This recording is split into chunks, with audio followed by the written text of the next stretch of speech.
আসসালামু আলাইকুম। খোলা কবিতা চ্যানেলে আপনাদের সকলকে স্বাগত জানাই। আশা করি এই মুহূর্তে যারা ভিডিওটি দেখছেন তারা প্রত্যেকে ভালো আছেন। আমরাও আলহামদুলিল্লাহ ভালো আছি। আজ আমি আপনাদেরকে আমার পরিকল্পনার কথা বলব।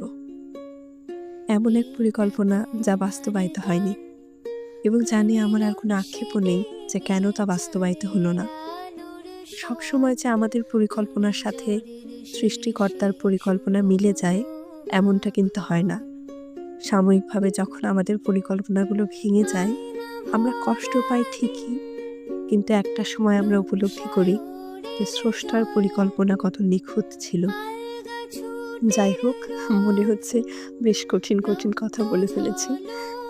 আসলে আমি যখন ছোট ছিলাম, আমি যখন ক্লাস 4 ছিলাম, তখন থেকেই আমি চিন্তা করেছিলাম যে আমি আইন নিয়ে লেখাপড়া করব এবং আমাকে কখনোই কেউ কিছু বলে এটা বোঝাতে পারত না যে অন্য কিছু নিয়ে কেন লেখাপড়া করতে চাই না।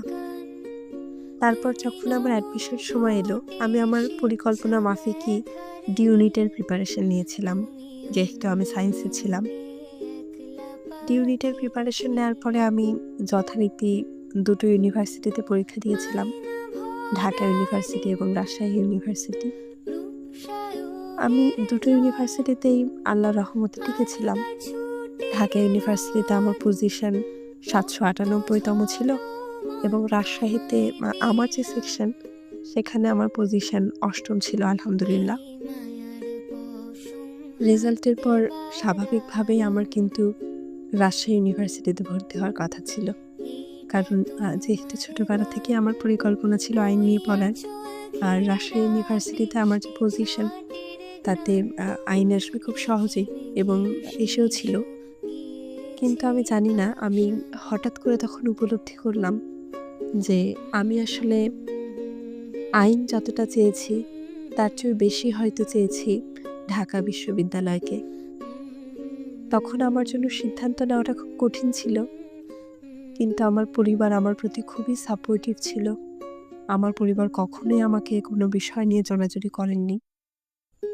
আমার সিদ্ধান্ত আমাকে নেওয়ার স্বাধীনতা দিয়েছেন এবং যথাসম্ভব তা মেনে নিয়েছেন। সে সময় আল্লাহ আমাকে অনেক সাহায্য করেছেন। আমি সিদ্ধান্ত নেই যে আমি ঢাকা ইউনিভার্সিটিতেই পড়তে চাই এবং এখন পর্যন্ত আমি আল্লাহর কাছে অনেক কৃতজ্ঞতা জ্ঞাপন করি যে তিনি আমাকে এখানে পড়ার তৌফিক দান করেছেন এবং সেই সময়ে সঠিক সিদ্ধান্ত নেওয়ার সুযোগ করে দিয়েছেন। আসলে আমরা যেভাবে চিন্তা করি, স্রষ্টা তার চেয়ে অনেক বেশি চিন্তা করেন আমাদের নিয়ে, আমাদের জীবন সম্পর্কে, আমাদের জগৎ সম্পর্কে। তার ধারণা আমাদের চেয়েও অনেক বেশি সমৃদ্ধ। এজন্যই তো আল্লাহ বলেছেন, নিশ্চয়ই আমি যা জানি তোমরা তা জানো না। এই তো আপনাদের সাথে আমার অভিজ্ঞতা শেয়ার করলাম। আসলে অভিজ্ঞতা শেয়ার করলাম এই কারণে যে অনেক সময় অনেক কাজ পরিকল্পনা মাফিক হয় না।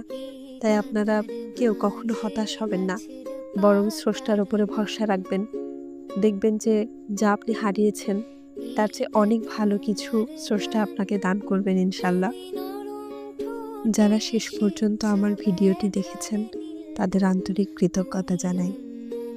একই সাথে যারা আমার চ্যানেলটি এখনও সাবস্ক্রাইব করেননি তাদের অনুরোধ করব আমার চ্যানেলটি সাবস্ক্রাইব করবার জন্য, এবং যারা ইতিমধ্যে কাজটি করে ফেলেছেন তাদের অসংখ্য ধন্যবাদ।